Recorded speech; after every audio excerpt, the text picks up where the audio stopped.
Hey guys, so this might be my last. Hey guys, if sometimes it cuts out the beginning, or Twitch did anyway, so I just want to give it a couple seconds. But this might be my last stream for a while, not because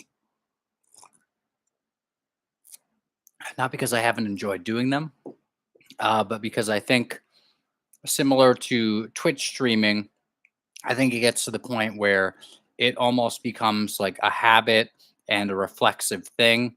And then it almost becomes like an exhibitionism thing rather than um, rather than helpful for you as a viewer or helpful for me as a viewer because sometimes I might go back and watch something. But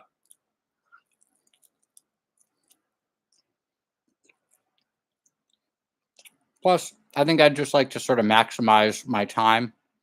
And I'm not sure that this is maximizing it. It's been fun and I think it's been helpful and maybe even helpful for others. But could I use it better in other ways? Maybe. So be fine in spite of it, right? So this morning I was talking about, and I'm sorry for the chewing sounds and the eating sounds and stuff. It'll probably continue actually. So if it puts you off, I understand. Actually, that stuff has put me off. So I'm gonna see if I can limit that. And I don't want to be the cause of anyone's distress because, or basically, I don't want what I'm doing to be a point of distress for somebody. So you may want to not watch this if you're being distressed by that. And I don't blame you because actually, that's put me off in the past so much that I brought it up to other people. And one of the responses I got was, "I don't know how to eat more quietly" or something like that. Now there are other cases where people seem to be doing it to try to screw with you. And as I said in the fourth Max Payne video, perhaps part of the energy where something puts you off uh, might come from or might be involved with somebody trying doing it in a way where they're trying to screw with you.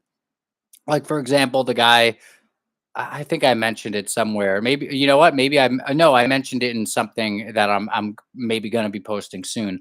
But there was a guy who came into Walmart and was doing one of my triggers, and he did it. It was sort of at like a very opportune time, not opportune for me necessarily, but perhaps opportune for him or to like for somebody to be screwing with me. It was at a very fortuitous time, and fortuitous does not have to be positive, or it seemed that way. And the thing was like I've gotten to the point where I can be fairly confrontational, and so I didn't go up and talk to him or anything, but like a guy was doing it and he was like doing it very, very overtly and kind of like carrying on with it. And so I looked back and like I looked right at him and he was just like sort of looking this way, looking that way. It's like, you know what? Like he was facing towards me, and if he's like looking this way and looking that way, the fact that he doesn't return my glance at all, that seems to indicate that perhaps he was doing it intentionally. But I'm not necessarily here to prove that right now. Let's just keep going.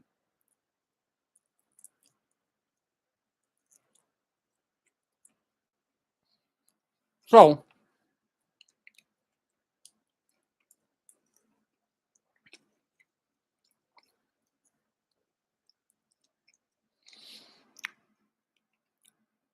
I've done a lot of planning. I've done quite a bit of planning, and the planning is nice. Like I like the planning. I like putting stuff together. I like all sorts of stuff. Like in there's a great book called probably maybe my favorite book. Um, Called The Sun Also Rises by Ernest Hemingway. And my uncle slash godfather, maybe he'll end up watching this because I sent him a link to my channel. Hello, if you do. But he once told me that that was my grandfather's favorite book because I think I mentioned it to him as like that's probably my favorite book, and he's like that was your grandpa's favorite book, and it's like oh shit. But in The Sun Also Rises, it's a bit of a spoiler because it's near the end, but it doesn't really tell you much. Um, but if you don't want any spoilers, I'd say probably skip to like 5 minutes. But I'll try to do this before 5 minutes on the counter there, but or whatever. Anyway, near the end, he says, "I like to do all sorts of things." Interesting. that book can be seen as like sort of the ultimate, like an ultimate black pill book. Like, any fans of Synthetic Man or something like that, check that book out. It's, in fact, it's almost quite literally the ultimate incel book, incel, quote unquote. I don't like that term. A, it's an insult term. B, it's a term that's often used in a way that's just like totally frustratingly double standarded, where somebody will use the term incel, but then I've seen it happen. I talked about it in Matt's blog one, but check it out. Somebody will use the term incel and they'll use it to say like, "Oh, you're being mean to women. You're oh, you incel, you're trying to be like sexually aggressive or something," which is kind of interesting in itself. But anyway, like they'll say that and it's like, "Wait a second, but if you're mocking somebody supposedly for not getting laid, so called, not having sex with somebody, like not having sex in general, and that's like a mocking term because you're using it as an insult." And I think these people would probably agree. Like they'd probably admit a lot of things people generally will not admit, whether it's true or not. Like, oh, like you did that to do that, and they're like, no, I didn't. But if somebody says like, oh, you're an incel, like I think they'd probably admit they're using it as an insult. If you're using it as an insult, then you're turning sex into some kind of ego thing. You're turning it into some kind of transactional thing, and basically you're treating women like meat yourself, because or you're treating men and women like meat, but at least one of the two, right? You're taking sex and just making it like I'm insulting you by saying, or it is an insult for me to say to you that you don't have sex. And it's like, all right, well then you're looking at sex as some kind of ego gratification, arrogant thing. And so if you're gonna say that they're being bad because they're like supposedly, according to you, which may not be fair as well, it may not be true, but if you're gonna like try to say they're a bad guy because you're saying that they're being like aggressive and like, in this case, it was some girl had said like "suck my dick" to some guy, and then the guy responded with a similarly insulting, like similarly combative, like sexual themed statement, and neither of them was actually talking in a sexual way. But then this person's like, he was being so sexual. His was a little grosser, maybe, but it wasn't even like that much grosser. Actually, hers was grosser, except that it was so. I've talked about it. Check out the Matt's blog thing for more. Matt's blog one, but you get the whole situation or some of it.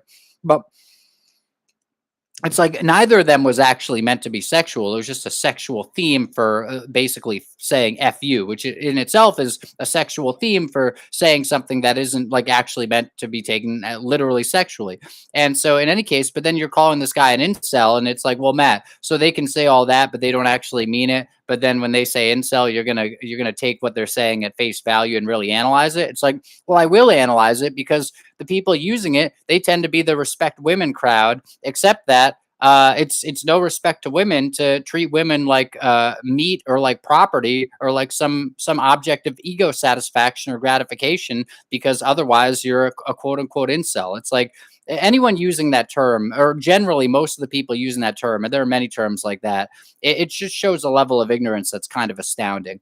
In any case, the sun also rises. To use that term in less of an insulting way, more of like a chuddy way. The sun also rises is sort of like the ultimate incel book, like Synthetic Man wearing the shirt that says "I have never seen a vagina" and like getting up and doing this. I've got a screenshot of that. That's a great moment. But um, famous YouTuber, famously like supposedly a virgin or whatever. Who knows? But yeah, it's like, but check out The Sun Also Rises, my synth cells, because Sun Also Rises is a great book for that. And the main character, like, this is not much of a, basically, let's just say the main character has some kind of problem that may be in a sexual territory. And so you could deem him as like the ultimate literary incel. It's really good. Um, hold on, let's keep going. Oh, you know what? One of the sad gang stalking things. So many things are sad in the gang stalking realm. One of them is that I think somebody probably got to this and fucked with it, because I've been using these and these are helpful. Like I like to have a toothpick, and because if you have like some gaps, and or